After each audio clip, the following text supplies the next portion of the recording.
नमस्कार, NowKingNews.com में आपका स्वागत है। मैं हूं गिरिजेश वशिष्ठ। भारत को जीनोसाइड यानी नरसंहार वाले देशों में अलर्ट पे रखा गया है।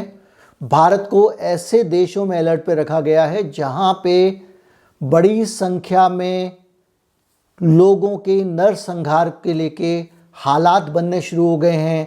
ऐसी परिस्थितियां बन गई हैं और ये हिंदू मुसलमान वाले जो भड़काऊ बयान हैं उनके कारण हुआ है।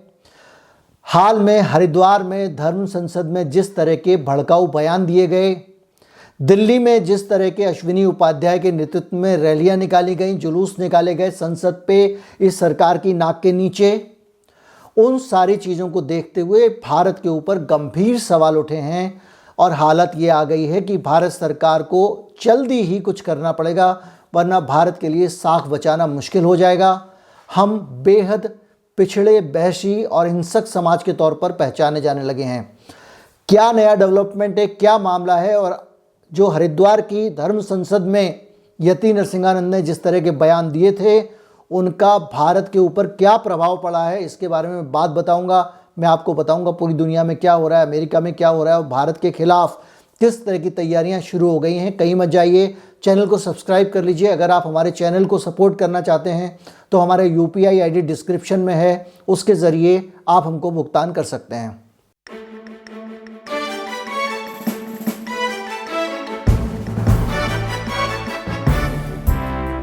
और अगर आपको UPI ID से भुगतान करने में असुविधा होती है तो एक बारकोड स्क्रीन पे आपको दिख रहा होगा, उस बारकोड के ज़रिए भी आप स्कैन करके हमको भुगतान कर सकते हैं।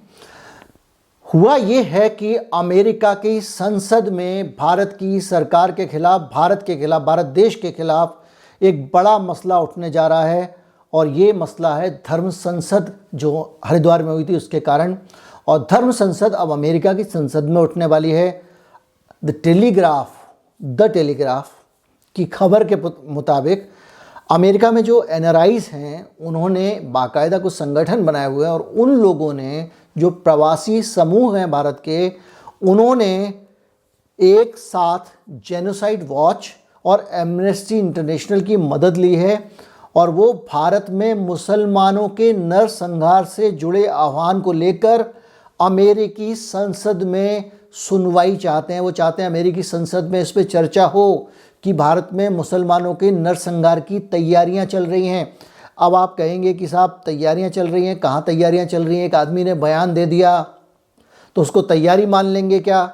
लेकिन उनका तर्क ये है कि नरसंहार एक घटना नहीं होती, एक परिस्थिति होती है, एक पूरा दौर होता है जो धीरे धीरे बढ़ता है। ये जो भी आसपास घट रहा है एक समुदाय के प्रति नफरत फैलाने का, ये उसकी तैयारी है, नरसंहार की ओर जाने की तैयारी है और इसको समय रहते रोकना पड़ेगा। ये ह्यूमन राइट वॉच कह रहा है, ये एमनेस्टी इंटरनेशनल कह रहा है और दूसरे अंतर्राष्ट्रीय संगठन कह रहे हैं, जिनके अंदर जो जीनोसाइड वॉच करके एक संगठन है उसने भी अपनी एक रिपोर्ट दी है। उसमें भी भारत में नरसंहार को लेकर गंभीर चिंता जताई हैं।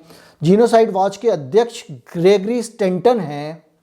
उन्होंने प्रवासी भारतीय समुदायों से जुड़े संगठनों के एक संसदीय ब्रीफिंग में, अब आप सोचिए कि एक संस्था जो NRIs हैं उनके साथ में एक ब्रीफिंग हो रही है, वहाँ की संसदीय ब्रीफिंग हो रही है। उसके अंदर वो कह रहे हैं कि हम लोग मानव अधिकार आयोग द्वारा एक संसदीय सुनवाई की मांग करेंगे, यानी अमेरिकन ह्यूमन राइट कमीशन एक पार्लियामेंट्री हियरिंग करेगा जिसमें भारत में इस तरह का बयान दिया गया है, उस पर बात होगी।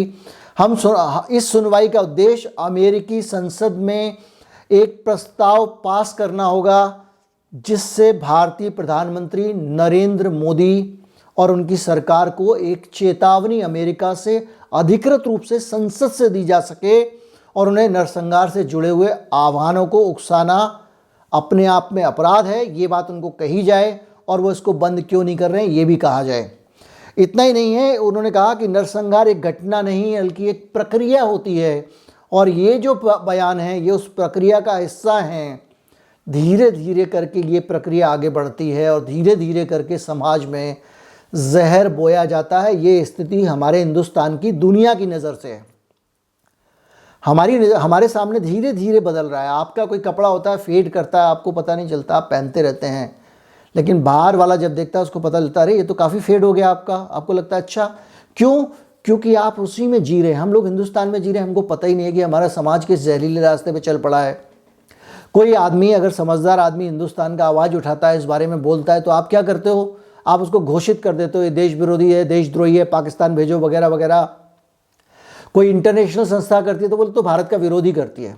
मतलब जो आपकी हरकतों को रोकने की कोई भी दुनिया में बात करेगा उसको भारत के विरोध कहा जाता है। और वो कह रहे हैं कि अंतर्राष्ट्रीय धार्मिक स्वतंत्रता संबंधी अमेरिकी आयोग ने पिछले 2 सालों से, केवल ये धर्म संसद की घटना नहीं है, पिछले 2 सालों से भारत को विशेष चिंता की कैटेगरी, विशेष चिंता वाला देश, स्पेशल कंसर्न वाले देश की कैटेगरी में डाला हुआ है। और आपको एक और बात बता दूं कि अमेरिका की जो हॉलोकॉस्ट म्यूजियम है, हॉलोकॉस्ट म्यूजियम मतलब आप सोचिए जो नाजियों ने नरसंहार किया था उसके बाद से बनाया गया है, और वो लगातार दुनिया भर में इस तरह की जो धार्मिक नस्ली नफ़रतें हैं उनको लेकर रैंकिंग देते हैं। और उन्होंने भारत को सामूहिक हत्याओं के जोखिम वाले, जिस देश में सामूहिक हत्याओं, सामूहिक नरसंहार का रिस्क है या जोखिम है, उन देशों की रैंकिंग में दूसरे नंबर पे रखते हैं। यानी भारत दूसरे नंबर पे सबसे बड़ा ऐसा देश है जिसमें सामूहिक हिंसा की, सामूहिक नरसंहार की बहुत ज़्यादा संभावना है। और ये जो आबादी है, ये जो लोग हैं जो इस आंदोलन में लगे हुए हैं, बाकायदा इनका कहना ये है कि संयुक्त राष्ट्र जो है उसका सार्वभौमिक मानवाधिकारों के लिए जो संयुक्त राष्ट्र का एक सिस्टम बना हुआ है, ये उसके लिए काम करते हैं, उसको समर्पित हैं।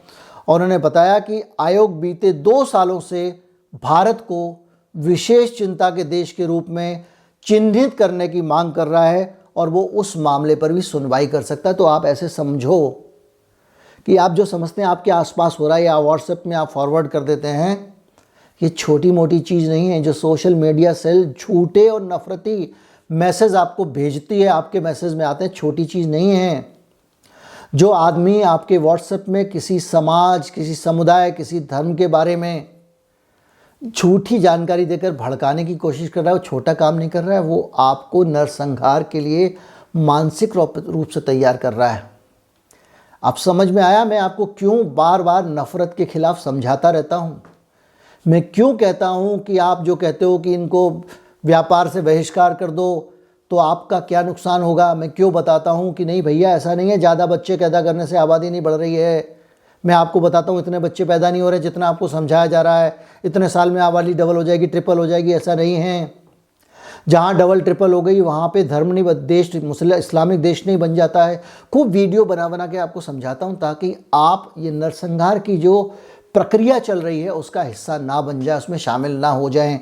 आपका दिमाग जगा हुआ रहे, आपकी बुद्धि काम करती रहे, आप समझें कि व्हाट्सएप पे जो आपके दिमाग में तीली लगाने वाला मैसेज आया उसको कैसे नज़रअंदाज करना है। तो ये बहुत सारी चीज़ें हैं जिसके आधार पर हमको समझना पड़ेगा कि पानी यहाँ तक पहुँच गया है। ये 2-4 फ्रिंज एलिमेंट हैं जो हमारे हिंदुस्तान में कुछ एक विचारधारा के 200-400 लोग हैं, ये सबको भड़काने में, आग लगाने में लगे हुए हैं। इनको लगता है कि हमारा चुनाव जीतना काफ़ी हो जाएगा, लेकिन ये चुनाव नहीं जीतना चाहते हैं। इनकी साजिशें कुछ और हैं। मैं आपको पहले भी बता चुका हूँ, इस देश में मैंने इस पर पूरा वीडियो बनाया है कि भारत के खिलाफ खतरनाक षड्यंत्र चल रहा है। कैसे जो इंटरनेशनल संस्थाएं हैं बहुत सारी, वो चाहती है कि भारत में मुसलमानों को इतना ज़्यादा परेशान किया जाए कि उनमें से कुछ आतंकवादी निकल आएँ, ताकि उसके नाम पर बहुत सारे हथियार बेचे जा सकें, बहुत सारी यहाँ पे कारोबार किए जा सकें और उस नफ़रत को इनकैश कराया जा सके। और पूरी दुनिया में अब आतंकवाद ख़त्म हो चुका है, धार्मिक आतंकवाद, और भारत दूसरा सबसे बड़ा देश है मुस्लिम आबादी वाला।